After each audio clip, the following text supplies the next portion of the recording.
Welcome back to the Bullet Hole Podcast. I'm Lyle Cadell, the media manager here at the Bullet Hole. And as always, we're powered up by Custom Built, as you heard probably before I came on. We're powered up by Custom Built Firearms Manufacturing, based right here at the Bullet Hole. And we offer a whole line of ARs, from AR-9s all the way up to AR-10s and 15s in between. I always say that. I don't know who came up with that name nomenclature, but whatever. Anyhow. Full line. And we have some dealers, by the way, too. Check out our dealer network at American Cash Exchange in Manhattan, Kansas, as well as Osage Gun and Pawn in Sedalia, Missouri. So today we're going to discuss EDC. You probably saw that in the description if you're watching this. Brian is one of our instructors here, Brian Holmes, and everybody is always into EDC, and we're just going to kind of casually go through it and also deal with some practical matters of why, when, where, and how type of thing. So first of all, today's EDC for you is an FNS. For the gun. Yeah. Everybody's always wanting to go to the gun first. What gun's he carrying? What gun's he carrying? Do you carry that every day? It's in my rotation. I don't carry the same gun all the time. I think it has a lot to depend on what I'm going to wear that day, where I'm going, what I anticipate could happen that day. But normally I carry either a 1911 or the FNS. Grip angle about the same? Identical almost. Yeah. With the flat back strap on this gun, it has an interchangeable back strap. It makes it much more of a 1911 style grip, which I'm very comfortable with. And what I'm used to shooting from my prior military career. It's the first gun I learned to shoot was a 1911, and I just fell in love with the platform. It's incredibly reliable and incredibly safe. Wow, you just like blew up the internet. Oh yeah. You said a 19 was incredibly reliable. A well-maintained firearm is reliable. I understand the argument that the Glock is the tactical Tupperware and the gun that will never fail. I've seen Glocks fail. Not every day. But an unkept Glock will break just like an unkept 1911. Yeah. But a well-maintained 1911, one that's meant to be carried, will work reliably. Yeah, I've seen it myself on both ends. Yeah, so it's very true. However, let's go into the minutia. I wanted to get that out of the way because everybody, they're all. Maybe you're clicking off one right now. I don't know because you know what the gun is, And this is an FNS too, by the way. So some people think, okay, I've got to buy, and that may be something we need to talk about. People think, well, man, I need to buy the newest, the baddest blaster out there, and so they're just chasing the rabbit constantly. Whatever it is, whether it's a P365, whatever it is, we're out there, we're getting the brand new thing. And FNS came out. What, man? I'm trying to think. I owned one. And it's 10, 12 years ago. Yeah. And it's a great gun. FN's a great company. Now they're into the 509 series. But people kind of forget them. They really do. The 509 is the kind of the more modern version of this gun. Yeah. They went towards a tactical model with the threaded barrel and protected sights on the top of the slide, a more ergonomic grip angle and grip texturing. They had a multi-design grip texturing. Very comfortable gun, great shooter. They improved on the trigger a little bit, but I didn't see a need to buy one because my FNS just keeps running. This has been through some competitions with me early on when I first started shooting some competitions. It's been through several training classes.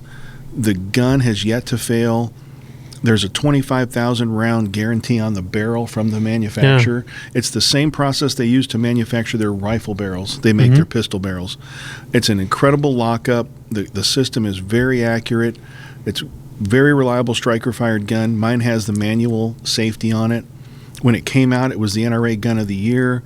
The NRA was offering them to their instructors at a discount, and you could have the NRA law enforcement logo etched on it. I just fell in love with the platform. I got to meet Dave Savigny from former Team Glock, who's now a Team FN guy. Right. And he just sold me on the platform. He said it does everything the Glock can do, except it's taken away a lot of the metal off the block Glock's stock slide, and they've aerodynamicked it down a little bit, and they put those front cocking serrations on from the factory. I have a large hand, so I like to front press check my firearms, because if I go to the rear, I cover the chamber and the ejection port, and I can't see any malfunctions. I can't see the chamber. So I had to kind of adapt for my hand size how I function and manipulate the firearm. No, it's a great piece, and I think some folks they get caught up, like I said, in the what's next, type of thing, and rather than, hey, this is what I've got, and it's a good platform and it works. Kind of like grocery store cowboys. They walk past the gun magazines in the grocery store, and whatever's on the cover I got to have because it's the latest, greatest gun. Yeah. Gun technology keeps evolving. There's great guns introduced every year, but that doesn't mean I need to abandon what I've tried and true and what I've been with from the beginning. I shot Glocks all my law enforcement career. It's a great gun. I see its purpose. It's gonna work. But is it the best gun for me? Well, I go by hand fit. It doesn't really fit my hand well unless I start dremeling parts off of the pieces off, and then I make it fit. Yeah. And everybody talks about the aftermarket support. Well, my question is, why does a gun need aftermarket support? What's wrong with it from the beginning? We have to change out the sights. We have to change out the trigger. FN, all I changed out was the sights because I wanted fiber optic and tritium in one combination. It's not offered from the factory. The photoluminescent sights that came on it worked great, but these are just a little better for what I use the firearm for. And here I am. I carry a Glock. That's a great gun. It's reliable, and if it fits your hand, it's a great gun. That's where it starts. It is. It's practice with what you. I think that's probably. Would you say? I mean, that's practice with what you got. Yeah, and I tell people that all the time. Affordability is one of the factors I look at when you're considering a gun. Buy the best gun you can afford. If that's what you run with, then you've got to learn to use it. I'm not going to go test drive a BMW if I can't afford it and then go buy a Prius. Buy the best you can and make that work for you and adapt it to your carry style, your lifestyle. That's where it all begins, and that's a critical thing. And I think a lot of people, when they first get into firearms, and we were talking about earlier how since the pandemic, 8 million new shooters have dropped into our community.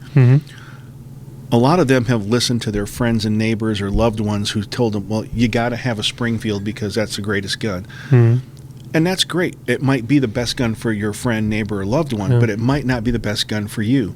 You've got to come into a shop like ours, put a gun in your hand, feel how it fits your hand. If it doesn't fit your hand... And rent it even.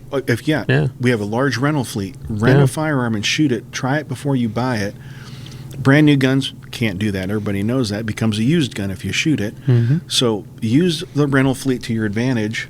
Practice what you preach and find out what fits your hand. When you figure that out, if it fits your hand, you're going to probably fire it much more accurately. You're going to want to shoot it. I taught a class yesterday, and one of the shooters had a very small micro pistol, pocket pistol.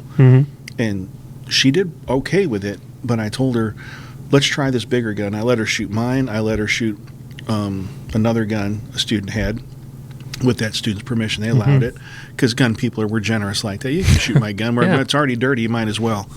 So she tried that, and she liked the bigger frame. And I said, there you go. I'm not trying to sell you a firearm. I'm just trying to sell you peace of mind and a surety that you're going to have a gun that's in your hand that you can actually shoot accurately.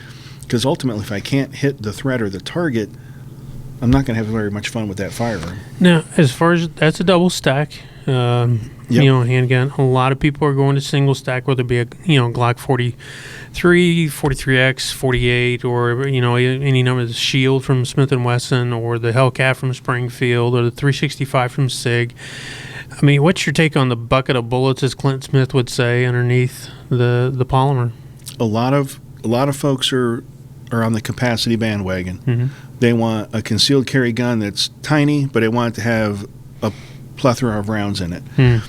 I have a pretty simple philosophy, and probably a lot of people might not agree with how I think, but this is where capacity comes from, and my view take on this is it comes from combat and competition, where you have to have a lot of ammunition for what you're doing in that period of time. Everyday carry, you don't have to have 3-4 magazines on your person. Have a gun that's fully loaded, topped off, a round in the chamber, ready to do what you need to do if that event happens for you, and engage confidently, and then know you still have rounds left. If you're hitting the target with what you're shooting at, then why do I need to worry about having a reload? I don't plan on standing there and admiring my work. I'm going to get away from that area to a safe area. Then I can worry about reloading my firearm. So if I'm carrying a higher capacity like the FN, I generally don't always have a spare magazine because I don't anticipate staying in this problem that length of time. Do you carry one, though, for like malfunctions or anything? Honestly, depending on what the malfunction may be, I can drop the magazine, and I'm not going to waste the good ammunition. I'm going to just drop and catch the magazine, retain it, and then work the problem, and then just reload that magazine. Again, I'm not planning on taking a trip to downtown Fallujah anytime soon, where I'm going to be engaged in combat. A gunfight, in practical everyday carry sense, is an interaction that's going to be short in base, short in round count. And I only say that because things I've read, things I've seen, all these videos on the internet, the bad guys don't stay. Once they're confronted with gunfire, they flee as well. And I'm not going to stand there and let him shoot me. I'm going to move as well. So both people are moving. As Jared Reston likes to say, meat moves when you shoot it. I'm going to get off the X. I'm going to move to a place where I can assess the problem, and I'm probably going to call for people who have guns, the police, and have them get there to help me. I'm just not going to stay and deplete all my ammunition, especially if I'm not hitting anything. It's nonsensical to believe that that's how this is going to happen.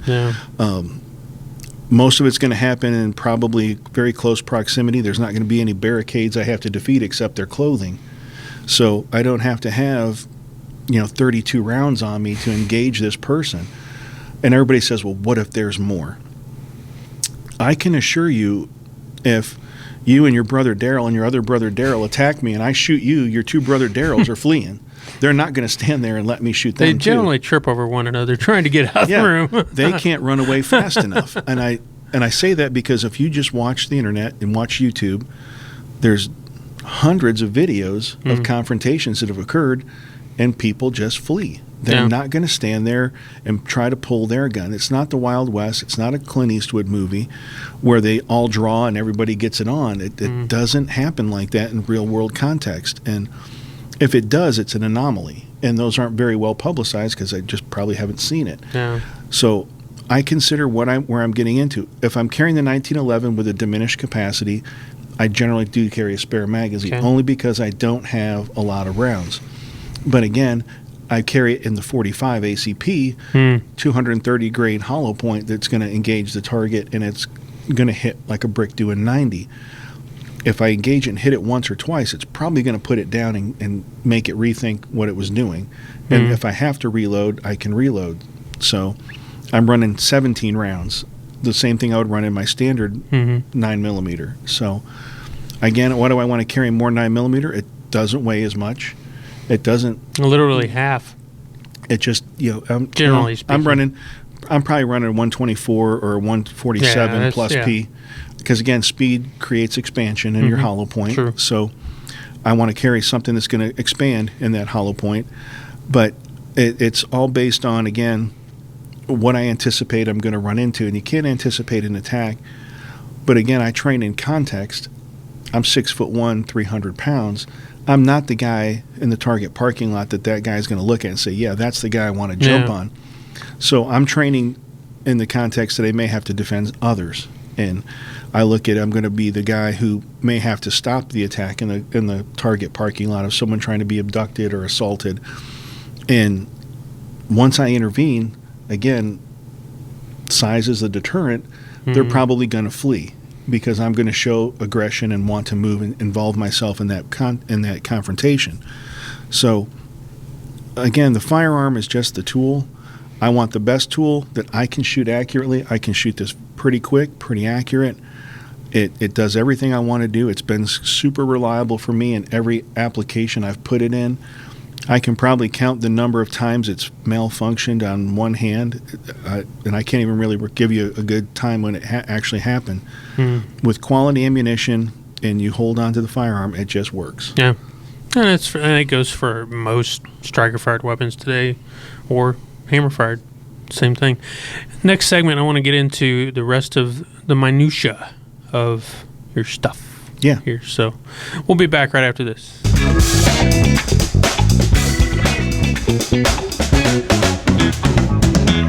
Welcome back to the Bullet Hole Podcast. Today we're talking about EDC. That's, for those of you who don't know, Everyday Carry. And Brian Holmes here is one of our instructors. And we just got done talking about the gun, that everybody's always interested in the gun. But you also carry some other things. Tell us, I noticed you got your wallet. Yep. I don't leave home without it. Try not to. My son always does, especially when we're at a restaurant. Oh, I forgot my wallet. Yeah, convenient. Funny how that works. Yeah. I try to carry at least a credit card that has pretty much wide open credit on it. I don't have any balances on it. Why? In case of an emergency, I have to pay for a car repair. I have to pay for a new tire, a hotel, something that I can actually make sure I'll be able to pay for on my credit card. I know one of the anomalies, some people don't. I like to carry some cash because cash is universally accepted, and you never know when you may have to pay somebody a little cash for a favor. So it's just a good thing to have, a good solid wallet. It's just the real hipsters today are carrying these metal wallets and all this type of thing. I did. I carried a Trayvax. Did you really? A little Trayvax wallet for a while. It's very minimalist. It is. It's stylish. But I got back to carrying the old fire hose wallet. It's indestructible. That's right. I actually can put more things in it, and it's pretty comfortable to sit on all day. It's just all around general purpose. Again, the fads, I tried it, the minimalist wallet, but I always seem to want to stick more things in there than it's really has room for. Yeah. And I'm trying to. The rest of my EDC is pretty minimalist in principle because I don't need a whole lot of stuff to get by through the day. But I figured if I'm going to poke holes in things, I need to have something on me that can stop bleeding because I can't be naive enough to believe I might not get shot. And so I have that set up. But the wallet is my first step. It's got everything in it: my identification, concealed carry. If you're going to carry concealed, you probably should have your license on you so law enforcement knows that you are okay to, at least have that firearm in your possession. And then everybody's going to say, well, depending on the state you live in, you can carry with or without a license, concealed or open. That's true, but there's a lot of caveats that go along with that. We're not even going to go down that rabbit hole, but there's a lot of other issues if you don't have that license you can find yourself in.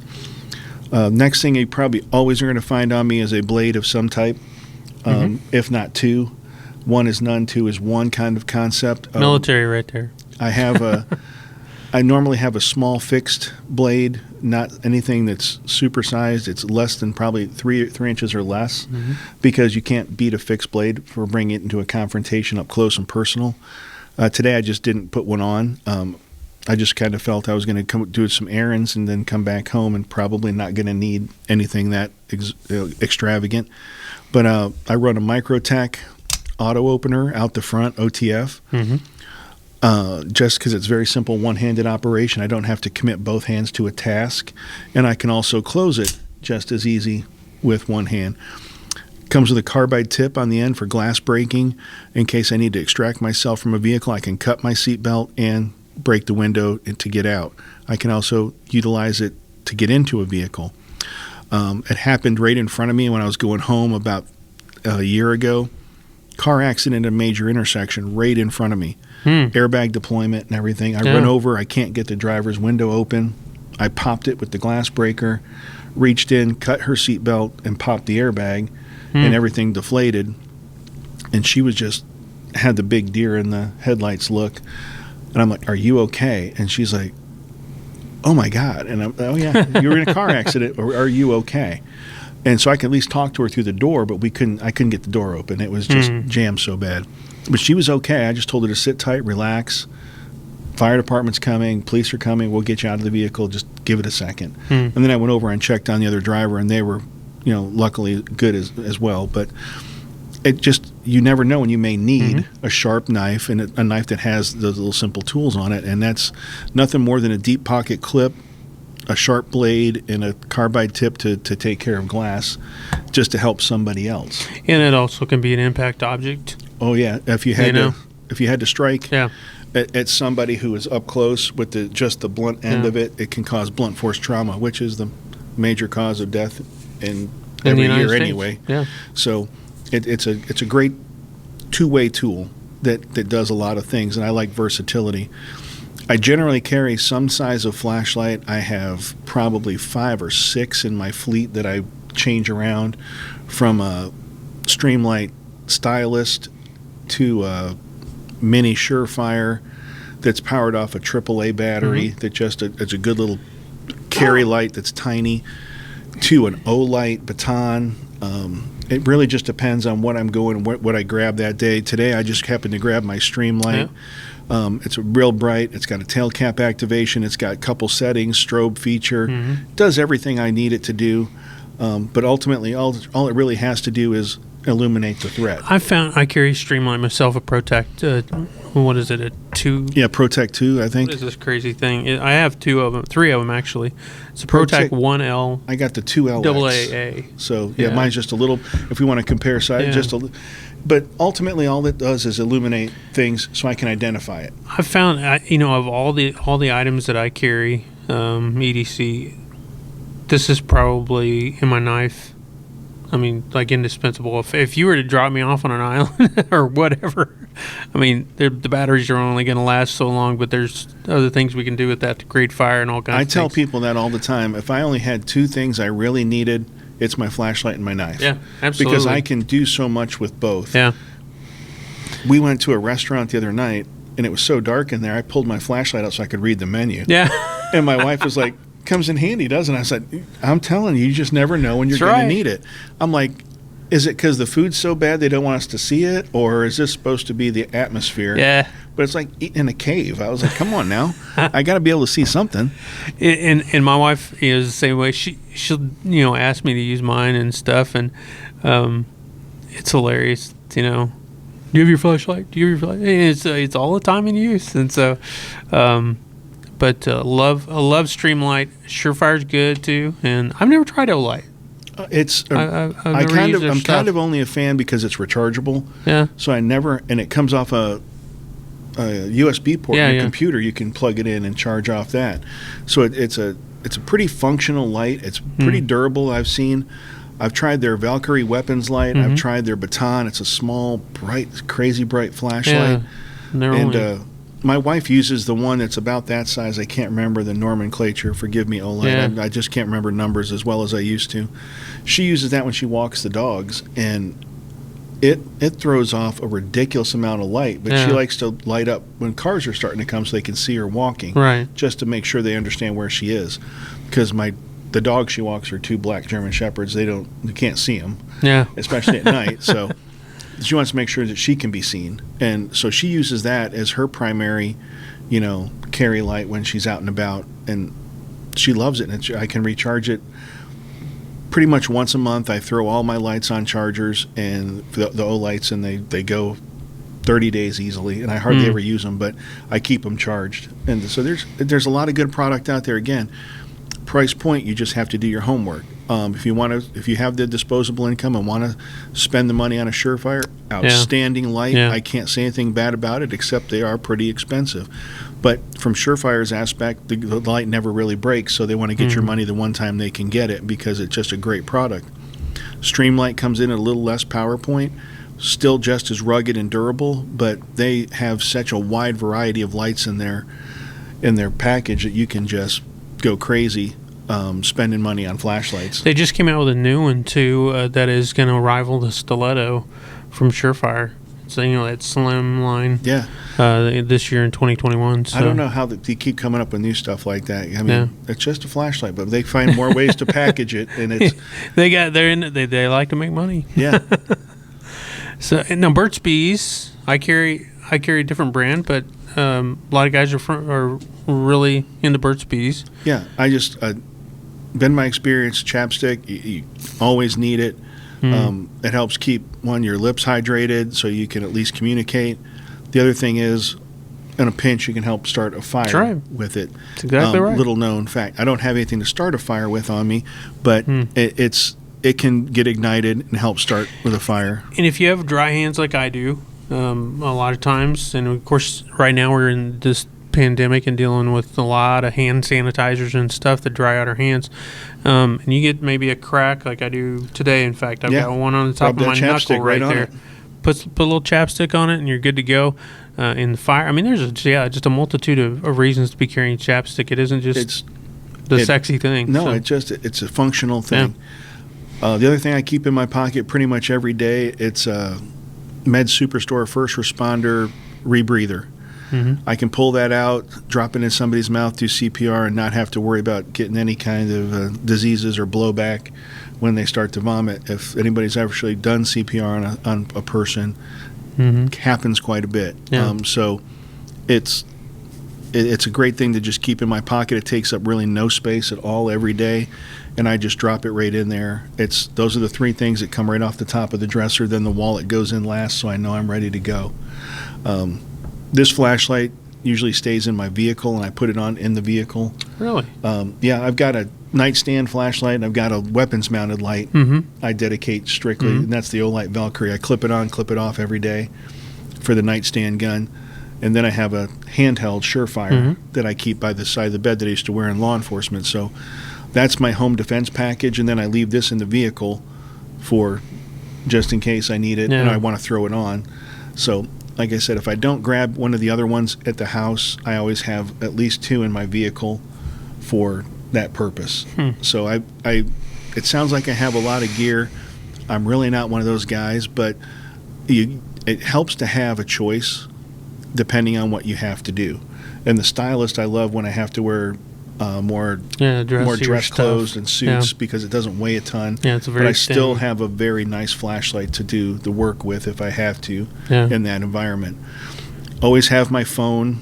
You got to be able to communicate, call for help, ambulance, police, fire, whatever's going on, and just stay in touch in general and get your information. Again, accessing the internet and staying up on what's happening and things like that. News flashes. And, especially when there was a lot of rioting going on most recently, I wanted to know where it was because that was places I wanted to avoid. So just having information at your fingertips, definitely Google Maps when you're driving, it's a way to help avoid problems.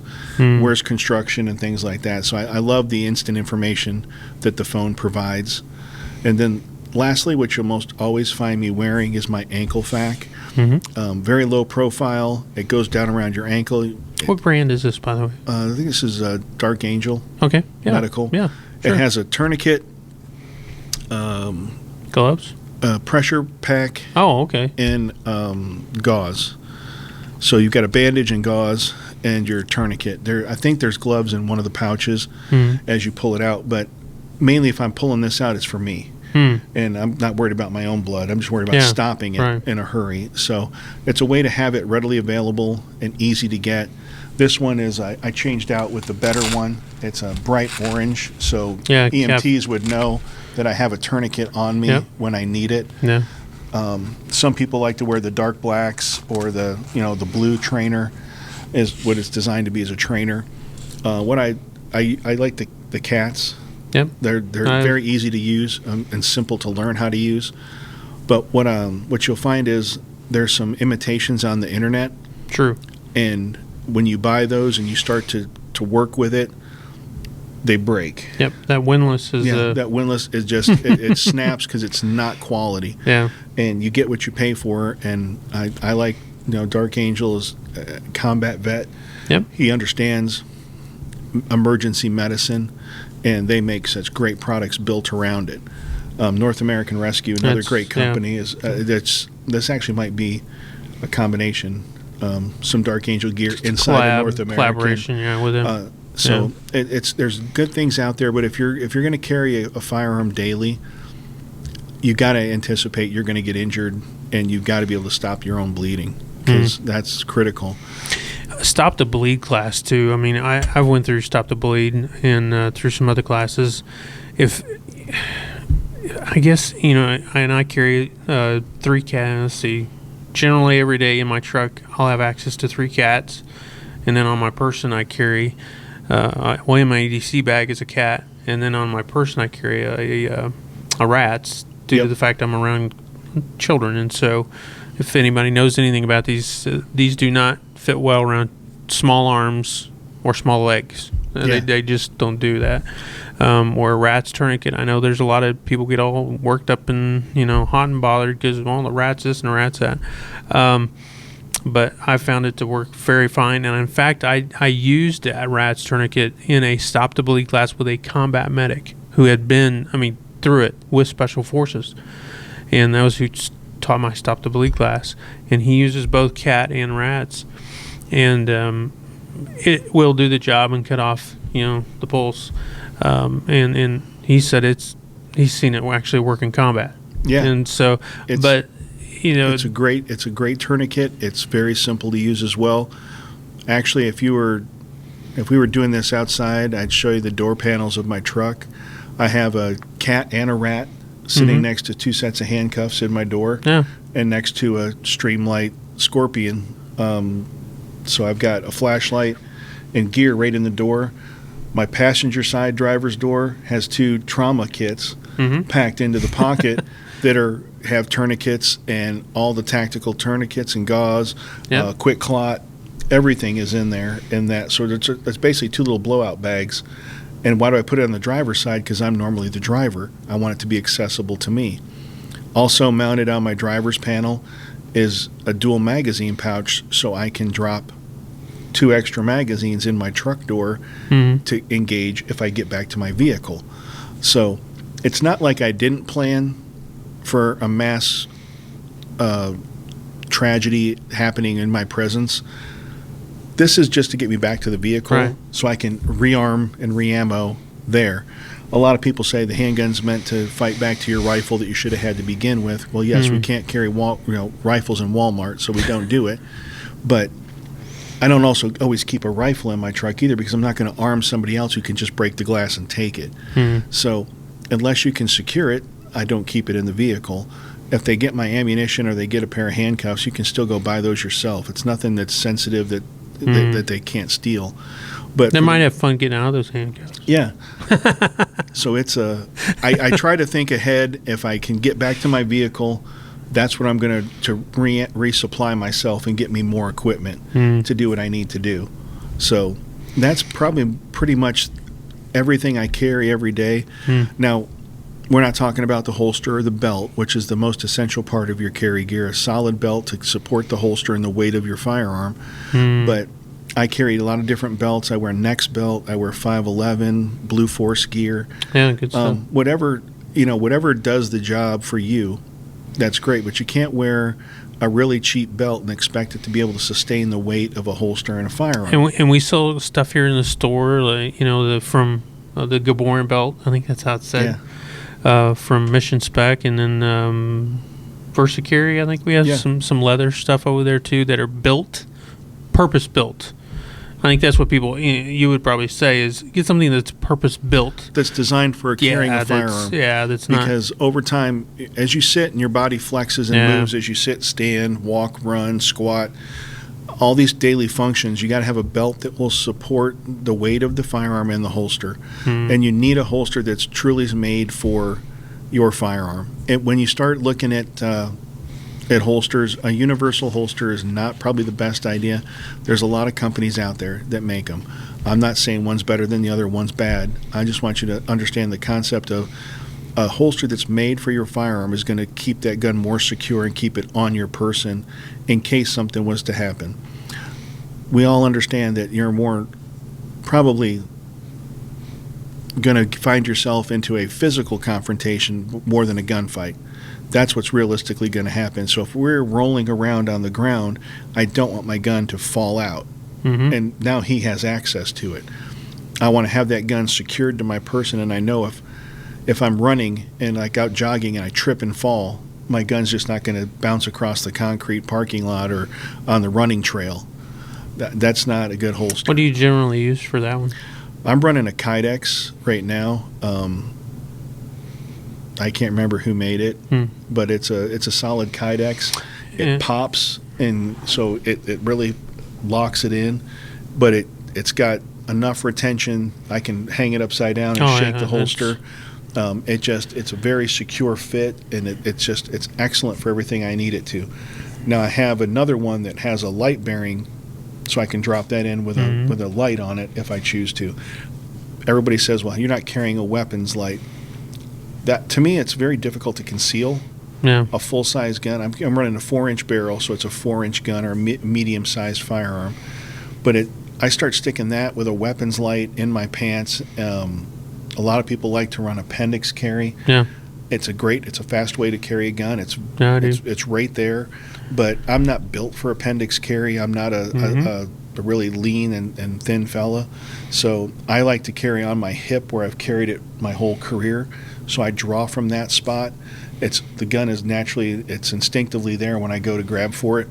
So I carry it on my 3 o'clock position on my strong side, and that's where it stays. And I can carry that with the light fixed light on it, on an outside the waistband, just as comfortable and concealed. I like to wear a lot of hoodies. Yeah, they're very baggy, and they're perfect for concealment, and it's a consistent draw stroke.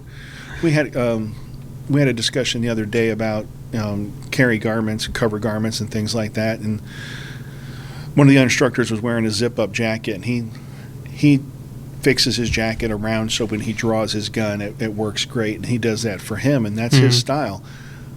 I like it. It works for me, but I don't always wear zip-up jackets, and I'm more comfortable drawing from concealment where I have to pull the garment up. I'm a hoodie guy because it's what I wear to the gym. It's what I wear out jogging or walking. I wear it out just for fun everywhere. I'm just a big hoodie guy, so to me it just works for my style. And today, I mean, I'm wearing a regular pretty sweatshirt. Baggy sweatshirt. I'm carrying 3 o'clock, Glock 26, so with an extended mag.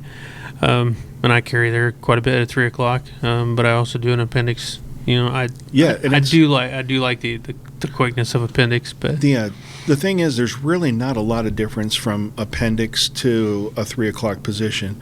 You're basically moving from 1 to 3. I mean, if you're looking at a clock, it's not so much anything different. It's just being cognizant of where you're carrying your firearm. I don't think you're gonna pat your whole body down looking for your gun, but if you do carry the gun in several different places, you gotta practice. I think it's going to cause you a little bit of a second or two for your brain to remember where the gun is. If you're a normal ankle carry guy, and then you start carrying small the back, you're going to be searching all over looking for that. And maybe you can really add to this as an instructor. And I've done some instruction myself, but it always bugged me that I'm guilty of it too. You train on flat range, and you train outside the waistband, at the 3 o'clock, and with a duty-sized weapon.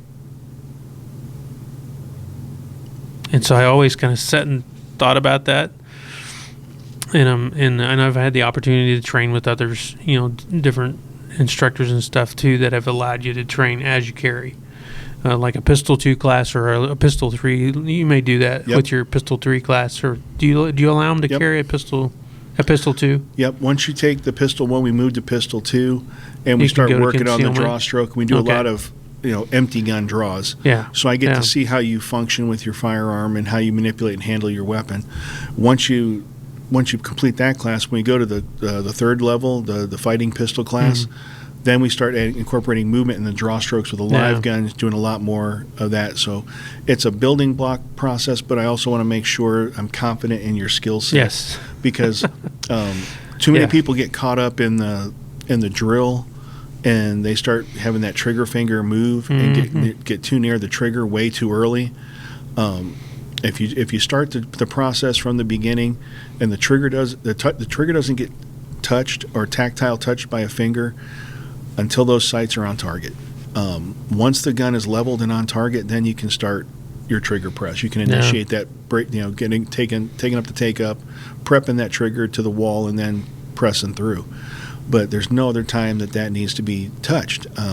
Searching buildings, anything, movement in general, the gun should be, if it has a safety, it should be engaged. Your finger should not be near the trigger, because I've seen guys trip and fall and guns go off, and it shouldn't have happened. But it's, you're trying to be fast and be the first one to get rounds on target, and that's okay, but you're not always going to have a viable target in front of you, and movement with a firearm is kind of a good skill to have without having yourself get injured or somebody with you get injured. Now, within the context of pandemic, ammo shortage, all this stuff going on right now, people are like, okay, I'm not able to use X amount of rounds, in training as much as I would like to. We talked about, you did a video on dry fire here for us. If you're watching our YouTube channel, you might want to check that out, by the way. Brian discusses dry fire during ammo shortage, how to do that. But also, not only dry fire, would you encourage folks dry draw? Learning how, just getting in the neural pathways. It's a whole process, just draw stroke in general. Mm-hmm. Drawing and then getting target acquisition, pressing through the trigger, conducting a reload. It's just a process to work all those systems, because they're all component parts of being skilled with your firearm. So I have to know how to fire it accurately. I have to know how to draw it smoothly and efficiently, and I have to know how to reload it. Also, dealing with malfunctions if one was to occur. Everybody plans on, like, I'm going to fire 4 rounds and the gun's going to have a malfunction. It really shouldn't happen. Wow. But I would like to be able to train to anticipate the malfunction happens. I can easily fix it, and that a lot of that gets back to some of the simple stuff that I teach. That the gun, if you understand how it works, you can fix the malfunction without freaking out. If there's no malfunction that happens, it takes a whole lot of forethought. The worst everybody says is a double feed. It's not really a problem if you relieve the pressure. Just lock the slide open, take the magazine out. Now there's no pressure keeping rounds in play, and they all fall free normally. But people panic because, oh, look at this. This is a problem. Think through the problem. If you're confident and comfortable manipulating your firearm, that doesn't really happen. It's not truly a problem. So, like your point on the just kind of backpedaling a little bit, you said I've gone to several training classes. We're all shooting full-size guns from like law enforcement rigs. We break for lunch. Everybody puts those in their trunk and grabs concealed guns, and they move them to appendix. And I'm just like, no one's putting the same gun on that they were using a minute ago. So it's like, it's kind of a head scratcher, man. But I get that. There's a lot of requirements when you're in training for safety first. Well, let's face it, firing a gun is inherently dangerous. We should probably try to work and train in a dangerous environment. So I can't make ranges unsafe because no one will insure you. And so no one will come to the class because they don't want to get hurt. But we also have to kind of try to train in context, and small amounts of ammunition available. Go to the range with a plan. I try to shoot some days a little bit for speed, and depending on the ranges you go to, you might not be able to draw. You probably can't shoot super fast. And you can't do that here upstairs. But, but members can downstairs. But downstairs or in classes downstairs, depending on the class you sign up for, they'll be drawing and they'll be shooting fast. Shooting fast is only good if you're accurate. If you're not, if you're shooting fast and missing, you can't shoot fast enough to win a gunfight if you're missing. So we probably should, make sure you're accurate before you start blazing away. I always loved what Clint Smith said about that. He says you learn to smooth and accuracy. And when crap hits the fan, you'll learn how to shoot fast real quick. And that's really the truth. So I like to try to do things a little different when I kind of get people indoctrinated into that. It's, we're going to try a little cadence fire. Closer to the target, the faster we can shoot. The further away, we should probably shoot a little slower, make sure our sights are on that target and we can actually get a hit. Because it's usually he who hits first wins the fight. Sure. So I want to make sure I get good hits with the available time I have.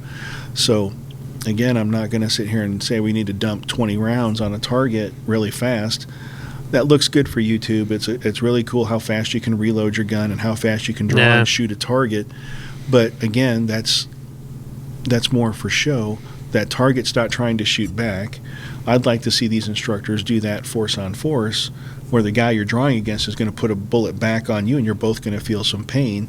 If we'll see who's first. Yeah. And that's what gunfighting is. It's reciprocal. I mean, I reciprocate what you're doing to me. You're trying to hurt and kill me. I'm going to try to hurt and kill you. Yeah. So I try to, again, context, I think, is everything, and people just look at how you live, where you operate daily, and what's the probability of me being a victim in that environment.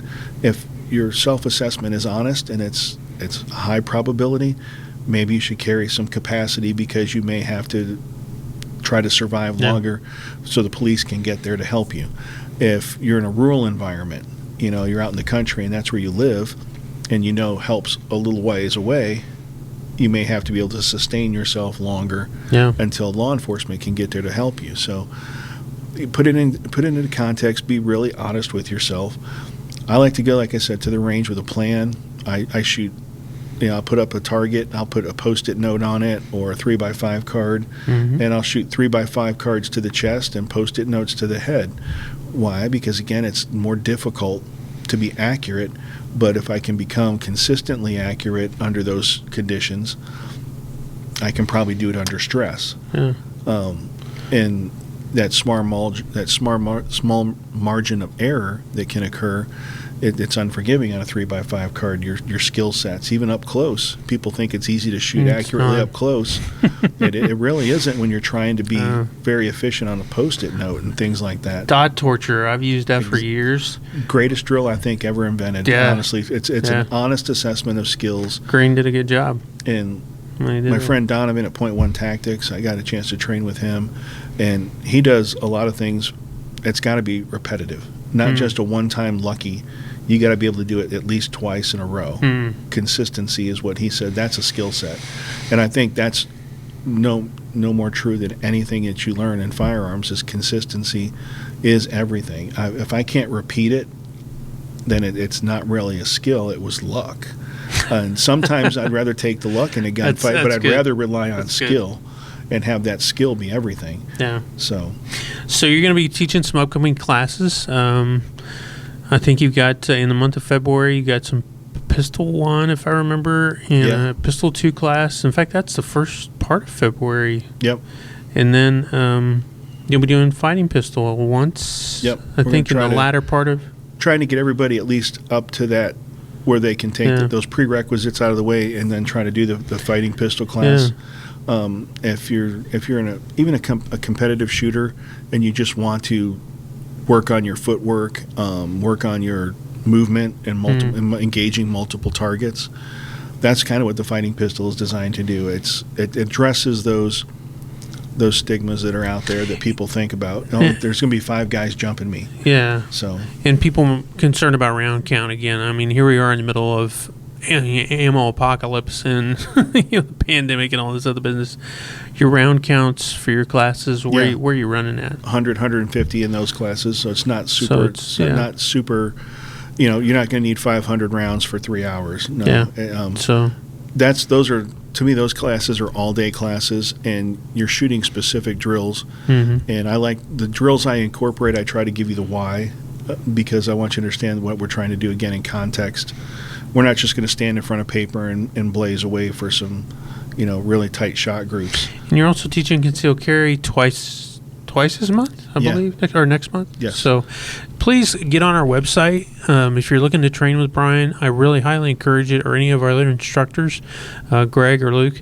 But if you're looking for Brian in particular, just go on our website, scroll down all the way to the bottom, and there'll be training and classes. Click on that link. It'll take you to a full calendar, and you'll be able to just sign up right there on that calendar.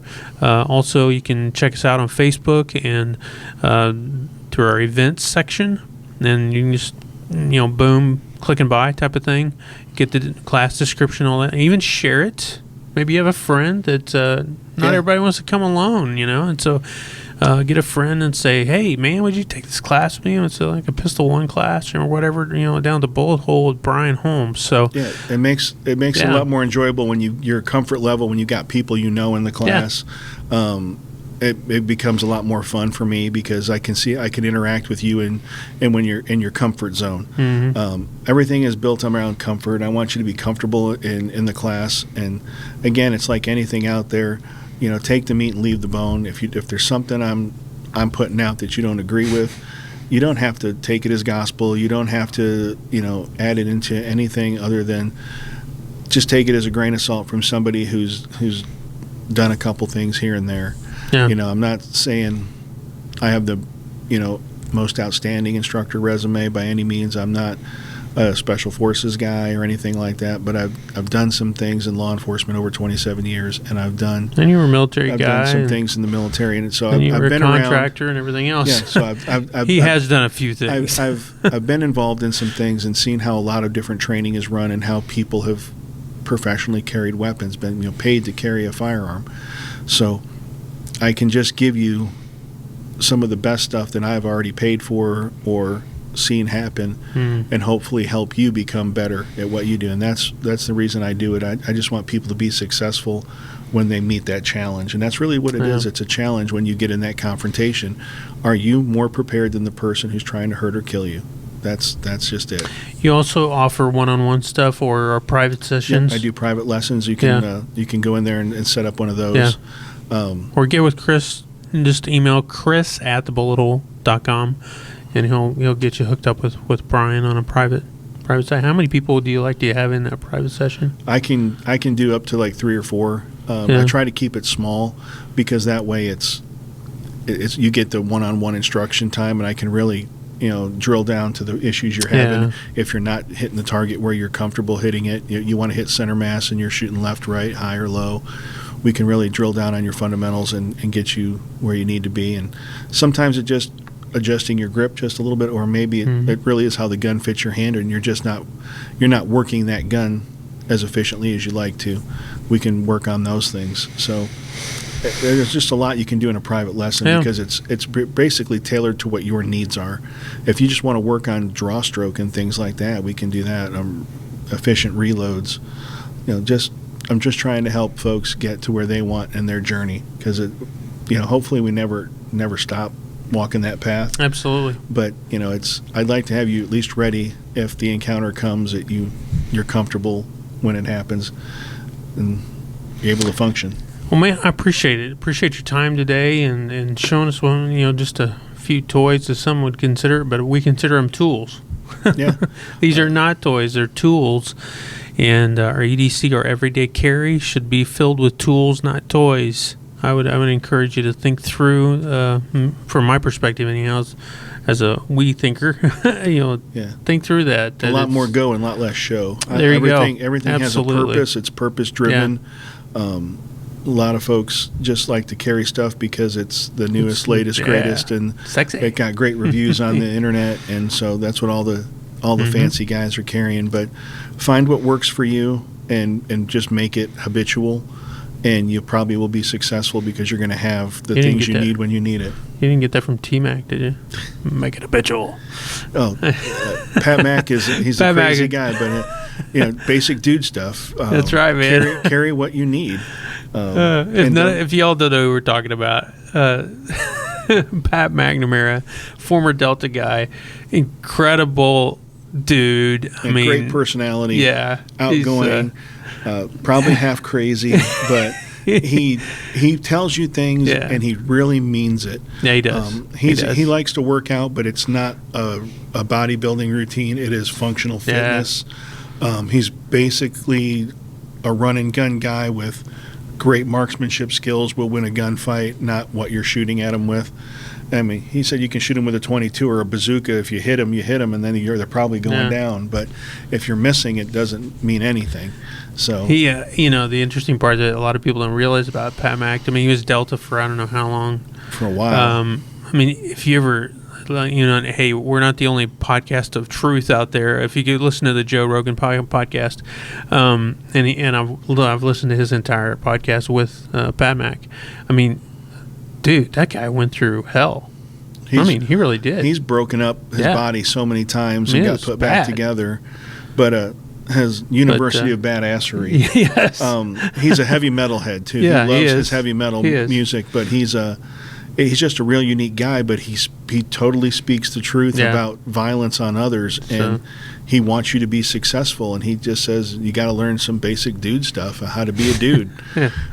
So. And I would say, and I don't say this to blow smoke up his rear, but Brian's been there, done that, and with a lot of things you probably won't ever hear about even, and so we're blessed to have him here at the Bullet Hole. We really are, and but we're thankful that you stopped by the old table today, man, to just take out a little time and talk about EDC. But if you want to come and train, check us out on it's just thebullet.com, or as long as they'll have us on Facebook, the purge is real.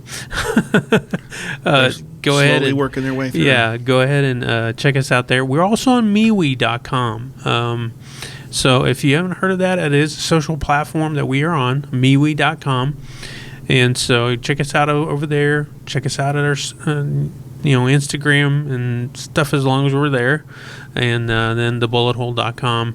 And then also sign up for our email list so that we can stay in touch with you.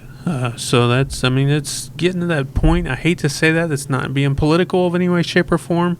But some things are kind of being, really, if not taken away, really crunched on the 2A end now. If anything, just stay informed on the new things coming at the Bullet Hole. There's some other good things getting ready to drop here. Yes. And big things. So you want to be part of that. If you're into 2A and your firearms, there's some good things coming.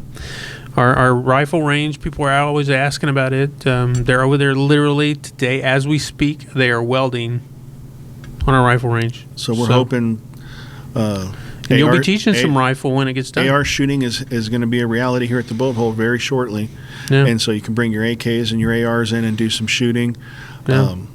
It's going to be a game changer for us, and we're going to start offering those training classes. And be good, man. We've been a year in the making. So we're really, really, really looking forward to that. So, and then there's other, like you said, other good stuff that we can't talk about right now. Exactly. Not yet, but it's coming real soon. But it's coming. So, all right. Well, until next time, y'all, take care. And as always, as we like to say, and by the way, this does not say butt heads or buttholes. I'm just saying. Somebody said that. People made a comment on our YouTube channel. That's what it says behind us. And so I'm just having fun with you. Please understand, if you're listening right now, you're like, what is he talking about? There's a sign behind me. It says the Bullet Hole. Protect, compete, and learn.